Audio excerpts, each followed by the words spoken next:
Good morning. Welcome to Sierra Vista Community Church. Welcome to 2022. I can't believe 2022. Doesn't seem possible, does it? And welcome to Christmas. Merry Christmas, everyone. I know, it was a week ago, but actually we are still in the Christmas season, which means that it's completely acceptable for you to keep your Christmas tree up and your lights on. Now, if you try to keep your lights on all year long, I think you're going past what is acceptable. But you are free to keep your tree up as we have our tree up. It is still the season of Christmas, and we celebrate 12 days of Christmas, right? All right, we're not going to sing that song this morning, but we could. The 12 days of Christmas. Actually, some think that the 12 days of Christmas, the song was designed to help teach the catechism, the basic truths of Christianity in the earliest years in times of persecution. So they used this song to help teach children, and each one kind of represented something else that you could, my true love gave to me. And so some company did a estimation of what it would cost to buy someone all those things on the 12 days of Christmas. You know, they used to give gifts over 12 days of Christmas. It's like a Hanukkah party. So you'd give a gift to a person every. That to me sounds terrible. I mean, can you imagine finding 12 gifts for other people? That would be just impossible, I would think. But anyway, these 12 gifts, they estimated if you tried to buy them today, it would cost somewhere around $115,000. So clearly it was symbolic, and we're supposed to understand it metaphorically. Yes, we're still in the pandemic. I thank you all for wearing your masks and continuing. I'm getting tired of them. I'm getting tired of looking at you in them. But it is what it is. And so for a little bit longer, we have to continue to wear our masks. I don't wear one while I'm talking because you won't be able to understand me. So I try to stay far enough away so there's no problem. But welcome to our church, and welcome to 2022. And we're hopeful that great things are in store for us this year. I hope you feel that way personally. I hope you feel hopeful about the new year. And here in our first Sunday, I met a visitor who has passed by our church several times. Molly, welcome to our church. Stand up, would you mind? This is great to do to a new visitor, right? To embarrass her. Just stand up and wait. I don't make you do everything. So, Molly. Welcome, Molly. We're glad that you're here. And anyone else is here for the first time, welcome. We're glad that you're with us starting off this new year. So a couple of quick announcements. First of all, after our service, we're going to have a brief congregational meeting to begin discussions on our new sign that we're going to put up in front of our church. Right now we have a temporary. I went out there to take off the Christmas Eve announcement. I was afraid people would think we were confused to continue to announce Christmas Eve. So I took off that one and realized that our sign is out there. The vinyl sign has been cut. I think it was vandalized at one point, and then someone patched it back up. But we're going to try to get a permanent sign for out there. So that's what our discussion will be later on this morning. And also we have an annual meeting. That's our once-a-year meeting, a business meeting to talk together as a congregation, adopt a budget, vote in some new leaders, etc. And that will happen at the last Sunday of January on the 30th. So keep that in mind.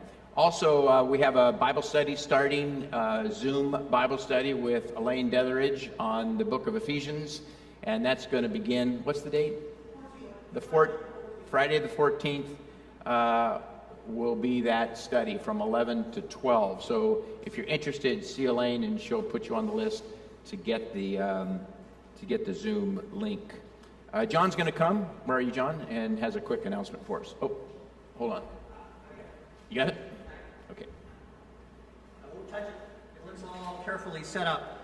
You know, all last week, I don't know about your household, but all last week, every organization that Doris and I had ever given $5 to sent us an email that said, please send more money at the end of the year. Except one, this one. I want to say on behalf of the church council, really on behalf of all of us, to all of us, thank you for your pledges. We had a normal pledging year. It was a good year, and we didn't need to do any semi-hysterical end-of-the-year hoopla, and that's as it should be, because we don't give out mugs here or T-shirts. We do this because we believe in it, and we believe in what the church stands for and what it does, and I just want to say thank you.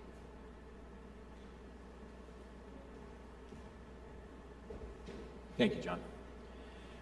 So, last Sunday, I was terribly disappointed that we couldn't have our Christmas brunch and carol sing.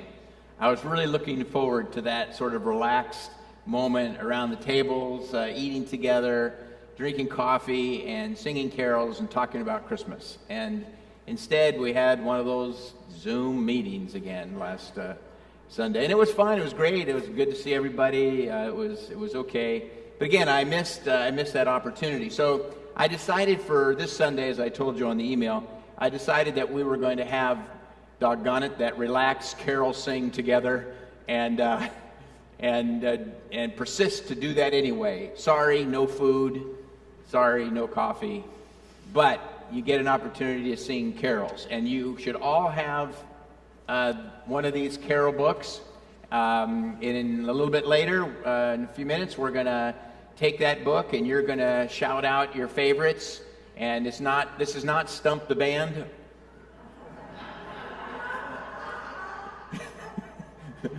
You probably won't be able to stump him anyway, as long as he has music in front of him, which it does have a book there. So, and then Elaine and Stan are going to be up there singing, helping us sing along on some of these favorites for Christmas, and I hope that that'll be a good time as we share together in that way. So before we get there, also, you all have your disposable communion cups. All right. Anybody not have one? Good. Fantastic. Well, if you don't, and raise your hand wildly, Phyllis may see you and bring you one if you're lucky, okay? All right. So you don't have a bulletin. Again, just trying to be a little bit more casual, but I'm going to read our responsive greeting, and if you remember it, we do it every week. You should be able to remember this, right? So no matter who you are or where you are on life's journey, the peace of Christ be with you. Okay, so don't wander around. Just turn and say hello to somebody, wave, bump elbows. Yeah.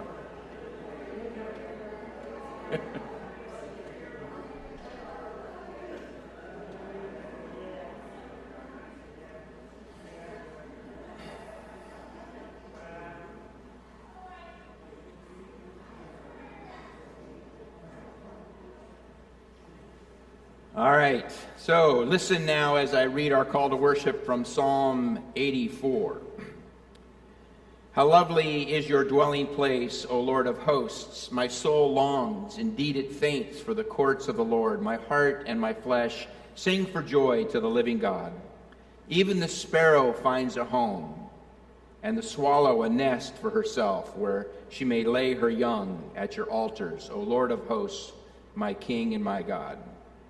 Happy are those who live in your house, ever singing your praise. Happy are those whose strength is in you, in whose heart are the highways of Zion. As they go through the valley of Baca, they make it a place of springs. The early rain also covers it with pools.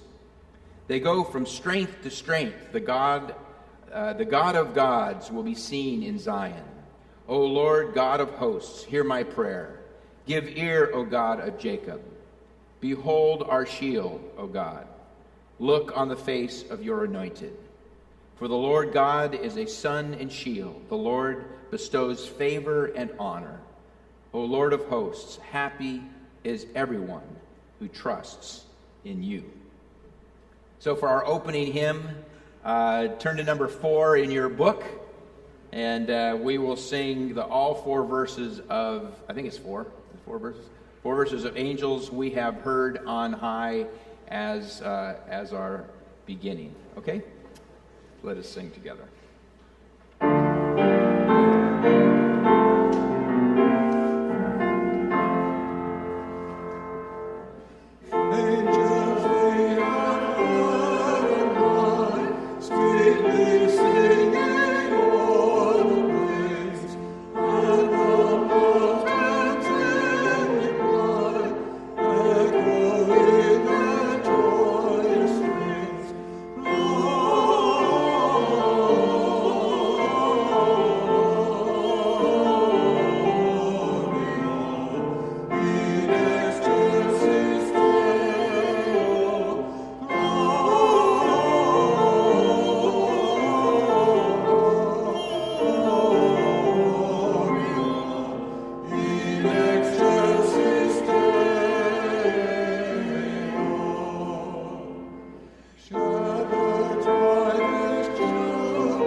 So get your favorites ready to go. John is going to help me in the aisles to take your favorites. Call them up to Sam. And I'm going to start first.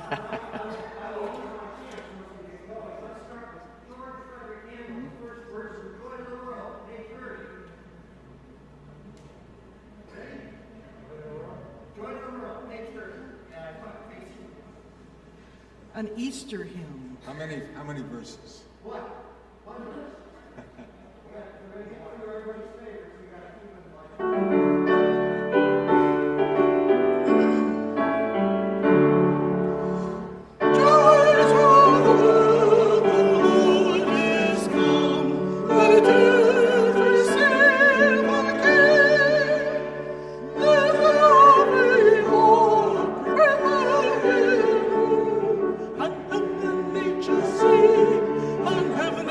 Just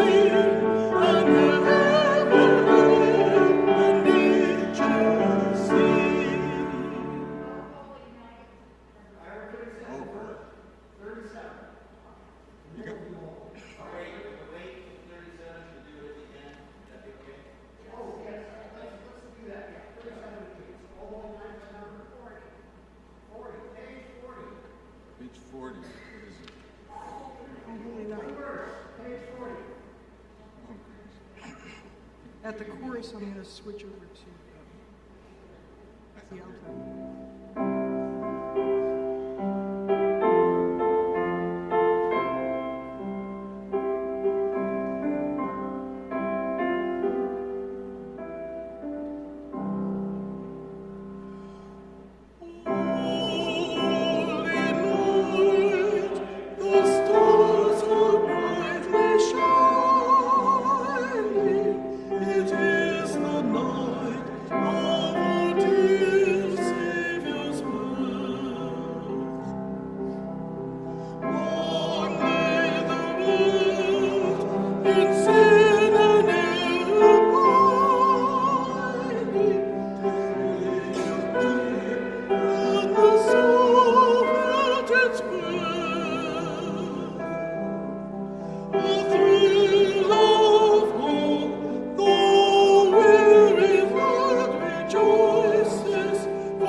Once in Royal David City.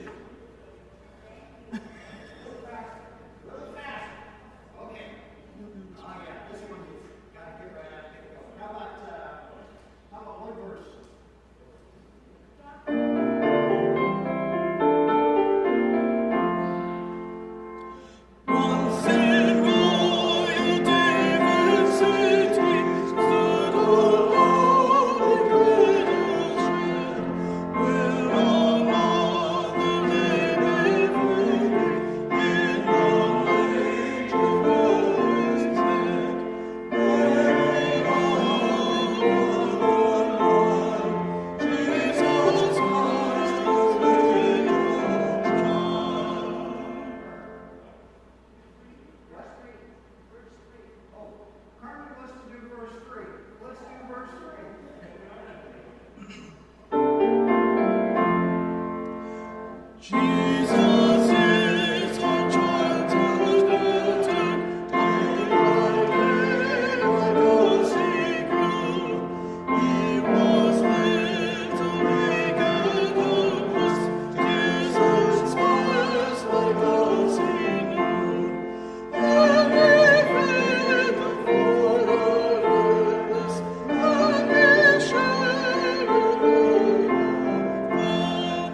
Okay, while we're waiting, I'm going to pick one.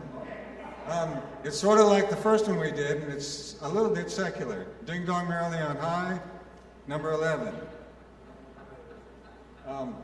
Just one verse. It has a repeat on it. So you get some melismatic sounds again.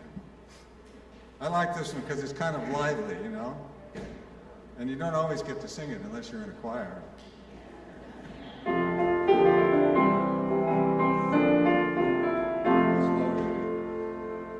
Ding dong merrily on high, the heavens are ringing. Ding dong merrily in the sky, it's a great angel singing.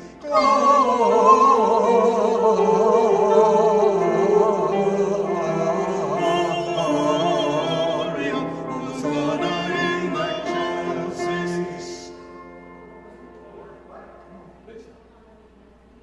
What number? It came upon midnight clear. Number 26. 26. 26.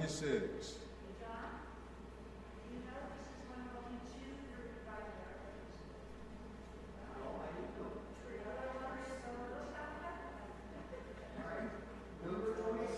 It came upon midnight clear. Let's do one verse. 1 and 4. Okay. 1 and 4.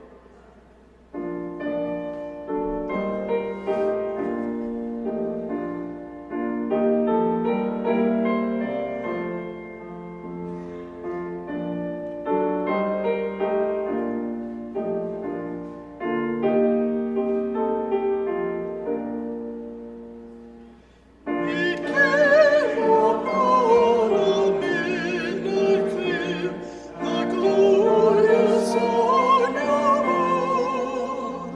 from angels bending near the earth to touch the arms of God. His love the earth would will to men from heaven's glorious King. The heavens are the stillness day to hear the angels sing. For now the days are hastening on, my prophets in abroad, when with the ever-serving years shall come the time of dawn, where peace shall over the earth, as angels bless thee. And thou, O world, send back the song which now the angels sing. What do you got? Jerry wants Jack Hall. Let's see what number it is. 10? Number 10. 15. All right, Jerry wants Jack Hall, and then we'll be telling on the mountain. 10. Jack Hall, one verse. Sure that's enough?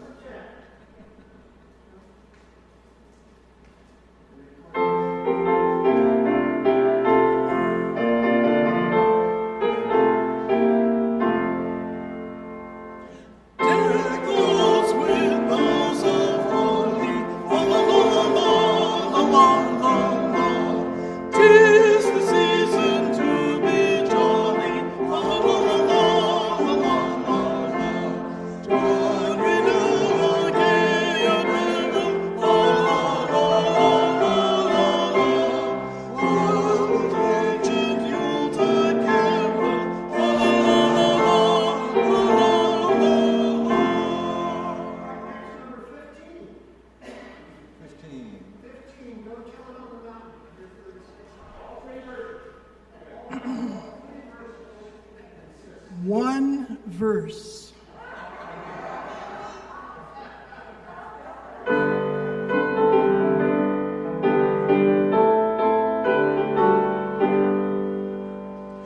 Go tell it on the mountain, over the hills and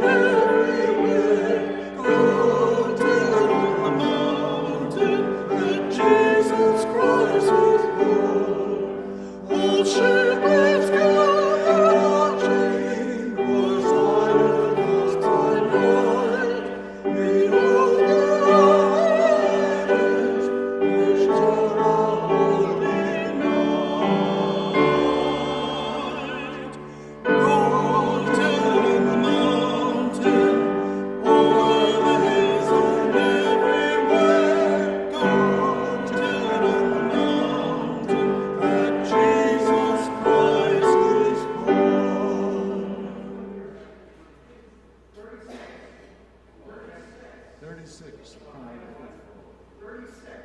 Oh, come all you faithful. Oh, let's do 2 of these. We gotta get the choir today. 2, 36, 2 verses.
Thank you, Dan. Thank you, Elaine. Thank you very much, Sam.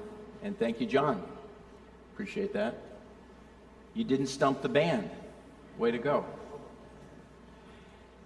I mean, could you maybe take a moment and picture yourself, all of us gathered around a fire in the living room and singing songs about Christmas and about this time of year?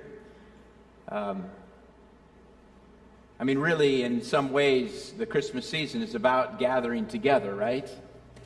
It's about remembering that we are a one family, gathered around an amazing story that is about unity and togetherness and oneness and love and value.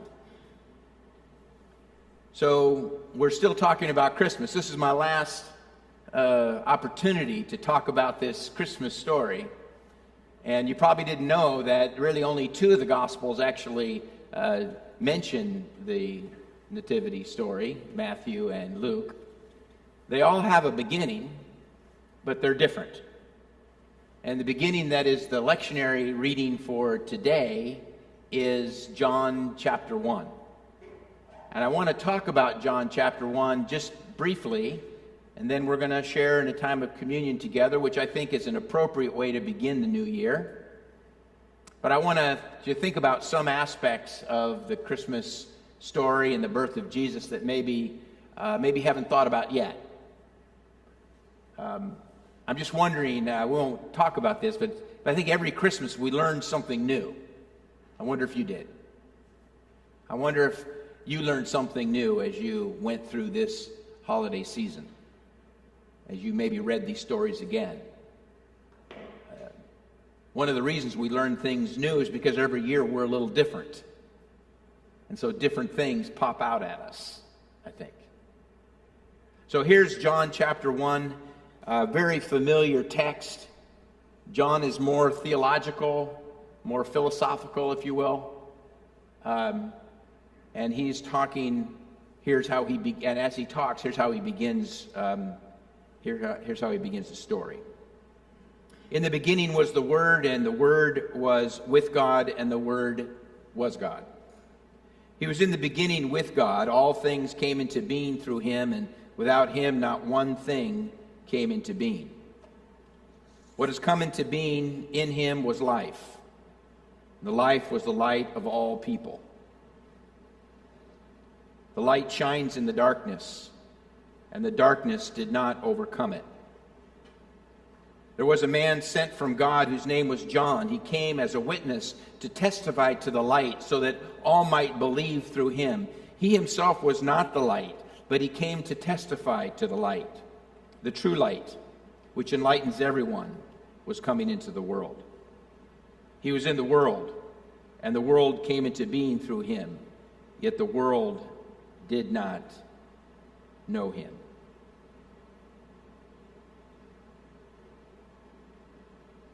John later says, the Word became flesh, dwelt among us. We beheld his glory, the glory of a Father's only Son, full of grace and truth. So John says Jesus came into the world. And what he says is, and what the rest of the New Testament says, Jesus came into the world so that we might know something about who we are.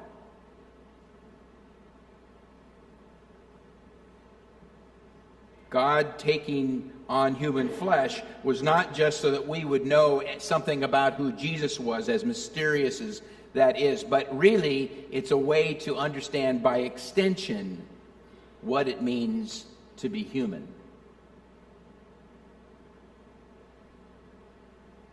Jesus came into the world to show us who we are.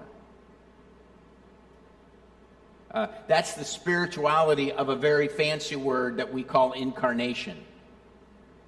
That's the theological word for what we think about at Christmas time.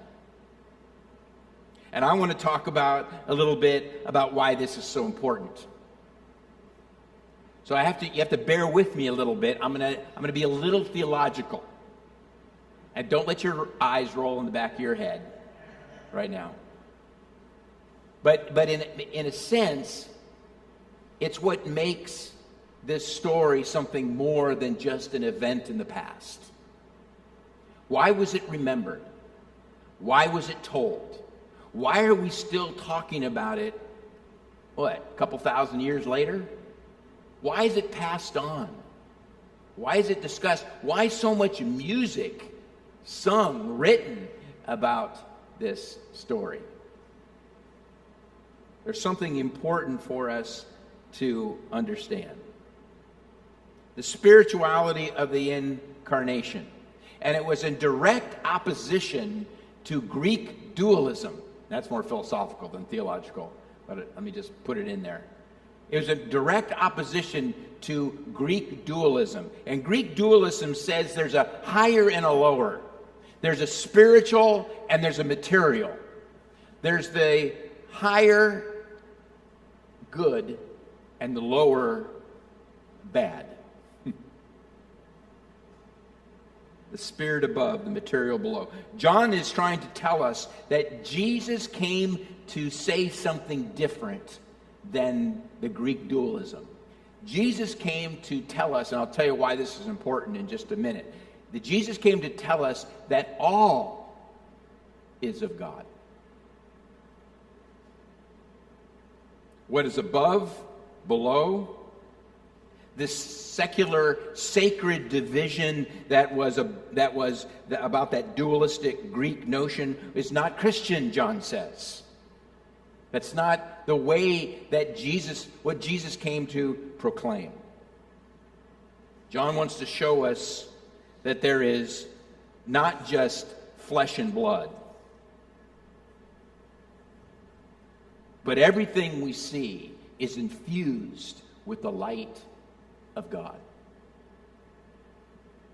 Jesus came so we might understand that we are, all of us, born not of simply blood or of the will of the flesh or of the will of man, but of God.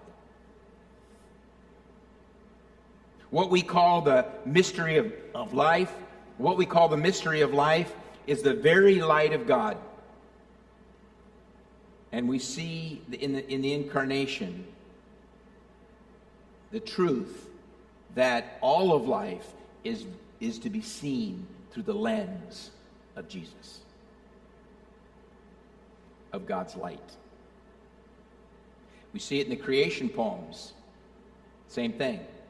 God breathes into the person life, right? There was a terrible, terrible doctrine developed in the 4th century. And that terrible doctrine was the doctrine of original sin. The doctrine that spread violence and hatred across the world. And the doctrine of the original sin says that humans are not the light of God. The doctrine of original sin says that what is deepest in humanity isn't God's light, but depravity and corruption.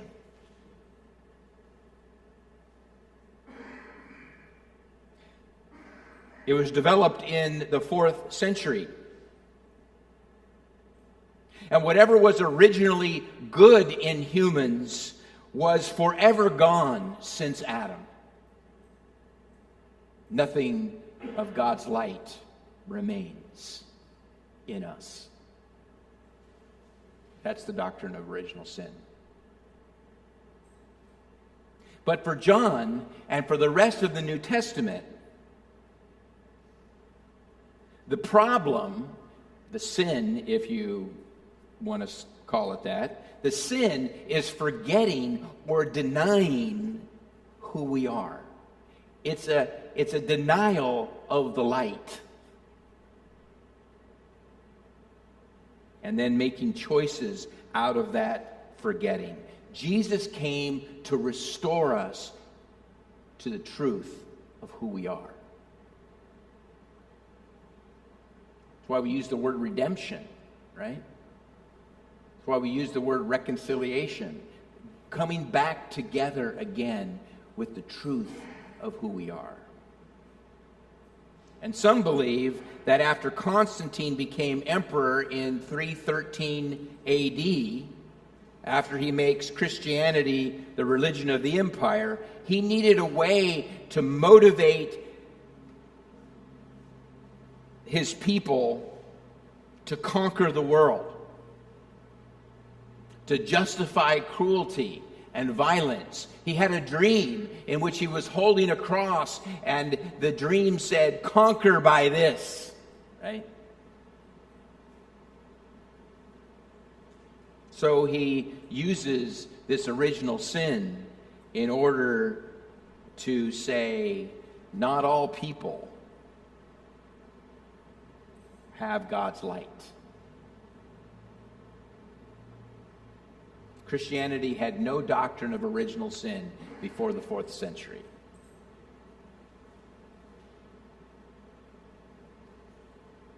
He was able to say, people at their core are children of the earth, Constantine would say, and the church would go along.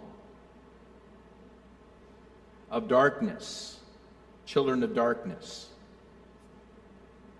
Only those who joined the church as citizens of Rome were elevated to a different status. Others outside were called another word that was invented in the 4th century. Pagans. 4th century word. Others outside of Christianity, outside of Rome, had a different status. I mean, the idea that everyone possessed the light of God and the life of God as seen in Jesus, that would never work if you're trying to oppress other people, conquer other people, enslave other people. They had to be different than you. Something about them had to be different. Or else how could you justify it? How could you deal with it? How could you accept it? How could you kill them if they had the life of God within them? So the doctrine of original sin dehumanizes humans, which provides the pathway for humans to dehumanize humans, right? The doctrine ultimately became part of Western theology. The East never adopted it, and in some ways we've been trying to live it down ever since. And of course there's failure, there's weakness, all those things that we talk about and often refer to as bad choices. But it isn't a rejection of the light. It's not even a rejection of human frailty. The foundation of all justice, all equality, is that each person possesses the divine spark within them. That there is no humanity apart from God's divine light and spirit. So there's no such thing in the Bible as secular. Those are our words. For in the Scriptures, all is sacred. Everything. And every person. That's the spirituality of Christmas. A new way of understanding, a revolutionary way of understanding human beings. We are all connected by this divine light. All of us. We all are of the same family. That's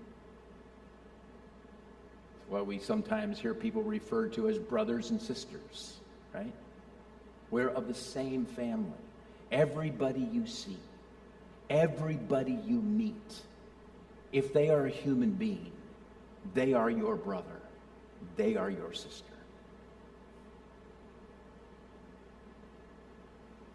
We have a hard time with that, don't we? Culture. We have a hard time with that. Because we are brought up out of this Western theology, this Western way of thinking that no, there are hierarchies of humans.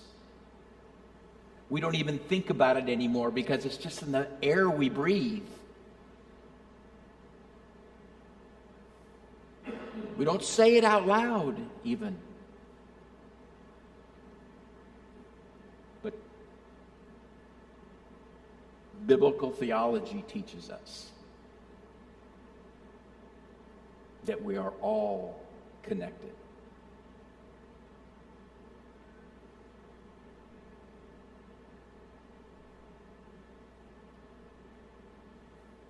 I don't know about you, but that's what hit me again freshly this Christmas. I think we look around at the world and see so much division and so much heartache and separation and so much meanness. I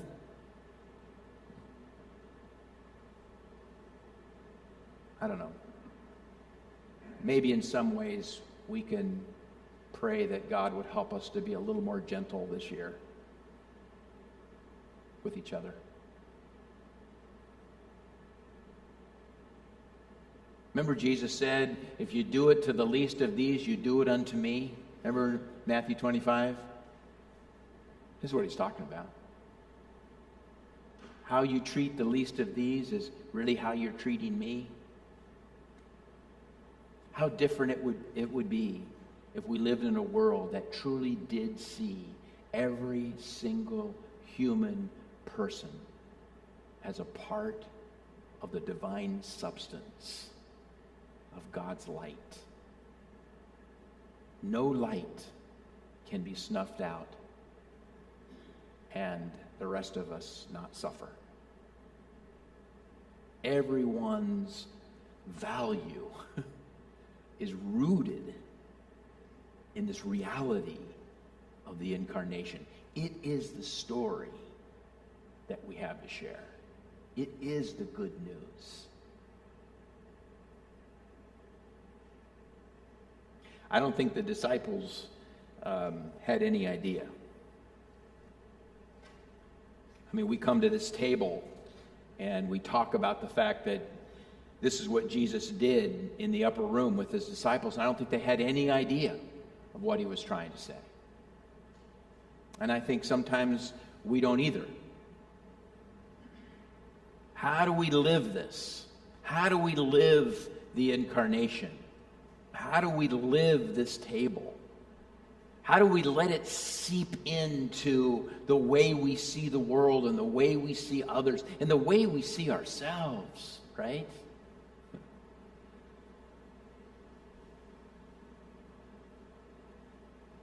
It's so easy to be dismissive, even to ourselves. It's so easy not to even give ourselves respect. Don't forget, within you is God's light. That's what John teaches us.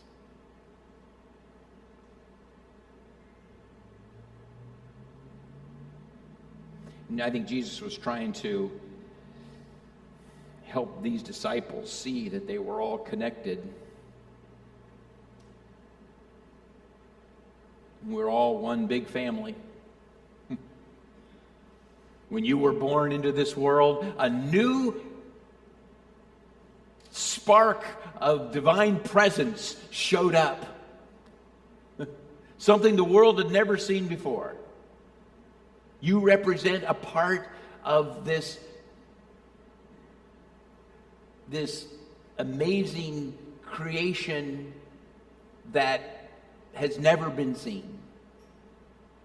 And the world continues to benefit from the new evidences of this light that continues to show up. And when we look back to see Jesus, this is where the story started, right? This is where this reality of connection began. So when Jesus was up in that upper room, they had no idea what he was trying to say, but he says, at this table, we all belong.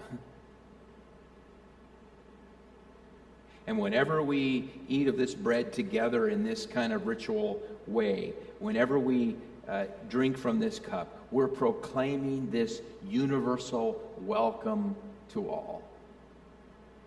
We are living out the story of the incarnation.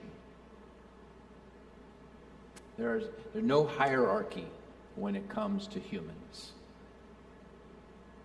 I invite you to take your disposable, I'm sorry about this, but we're still using disposable cups and bread. And just get ready here. We're going to share together in just a moment. But Jesus took the bread when he was with his disciples in that upper room, and he broke it. And he said to them, he said, "This is my body, which is for you. Do this as often as you eat it in remembrance of me." Let my story inspire you. You know, the entire upper room, what Jesus did was talk about love and unity and togetherness and kindness with his disciples. So I invite you to take a piece of your bread. Or wait, you can't take a piece of your bread. You just take your bread. And take it and remember, do this in remembrance of Jesus.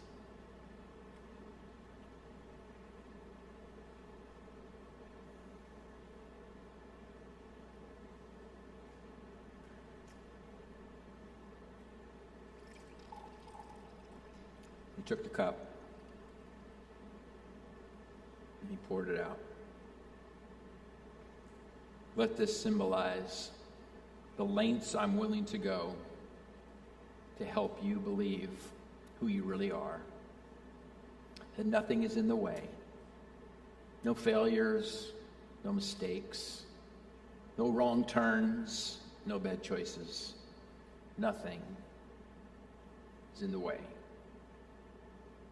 You are forever and always welcome at this table.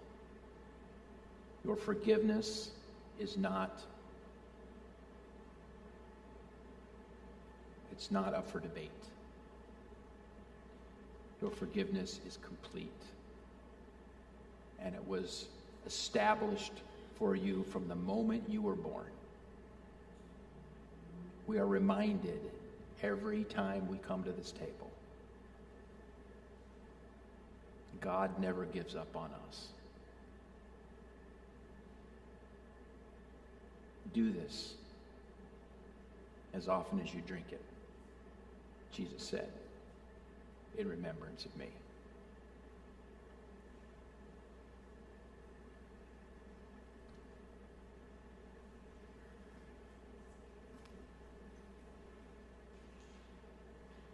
For as often as you eat this bread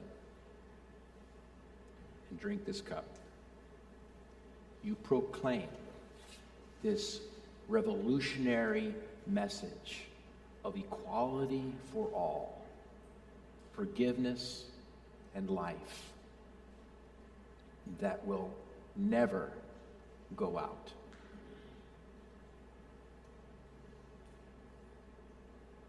It's hard to remember when we're going through hard times. Let's take a moment and just pause for a moment of silence as you think about the divine light that lives within you and with every other person that you meet. Take a moment for prayer, would you? Just for a second.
Turn to number 122 in your hymn book, or you can turn to number 37 in your choral book. Let's sing that song with Sam. Let's sing all three verses together.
After I read the benediction, Sam will play our postlude.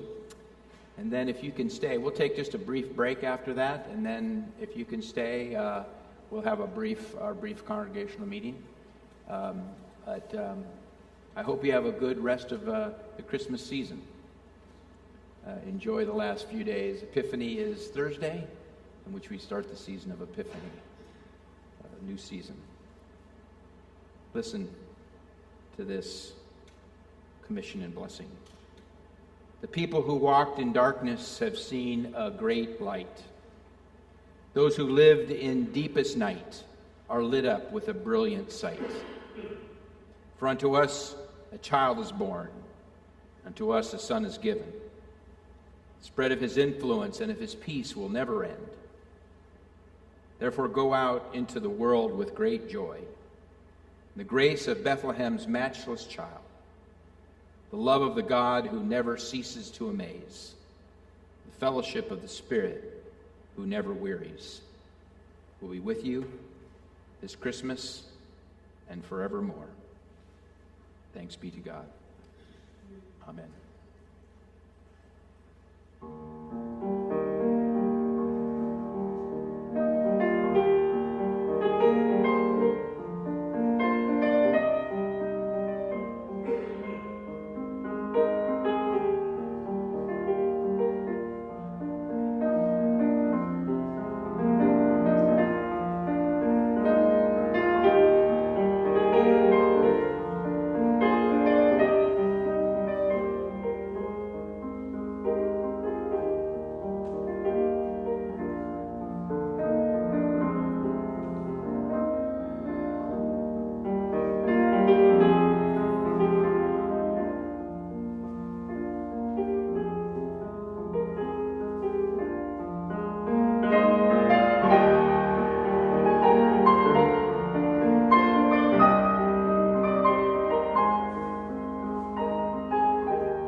start here in just a minute.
All right. Before we start our brief meeting, I have 2 notes of personal privilege. Edrin, come on, stand up and show off your quilt. Come on. Now, I'm not going to give you the microphone, you understand. But that is great. I love that. Afterwards, you can ask Edrin why he qualifies to wear that quilt. I have one other item I want to do, and it's a personal note. Many of us who still work got to take the week off. Some of us who are retired got to kick back a little bit. One of us didn't. And he did a heck of a job. Let's hear it for our pastor.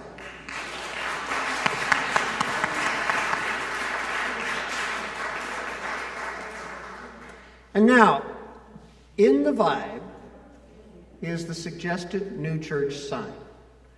There's already been some feedback since this went out, so I think it's safe to say that we're not going to vote on this. We're going to kick this off to the annual meeting, but it gives us, 3 weeks, I think, to think about it. It's 4 weeks. 4 weeks. Just real briefly, the worship committee's worked on this, and Carter Mosier spent a lot of time on this. It's important when you look at a sign to remember that it's not important to get every piece of information in the world on the sign. It's important to have something you can read while you're turning the corner or driving by. So there have been lots of things suggested which are not on the sign on purpose. Also, it's important, I should mention, we've got the logos of both of our denominations on here. The United Church of Christ is going through a period where they're changing their logo. And the committee put both on here, but I think we'll probably only have one. And we'll have to keep thinking about that. The other key thing is that the sign has changeable letters so that we can put New Year's Eve services on there and Easter Sunday. When Doris and I first visited this church, we came at the wrong time because they were doing summer hours that week, and we didn't know that. So putting the time of worship is fundamental on the sign. What else? Anything else we should say about the sign? I think you hit the big ones.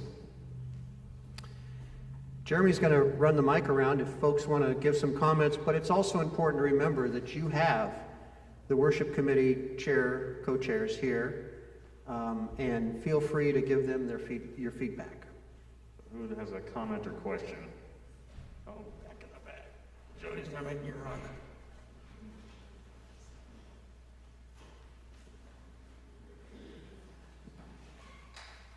Is this to go in the foundation that's there? Yes, this will go out here on the street and will become our permanent sign in place of our temporary sign that's there now.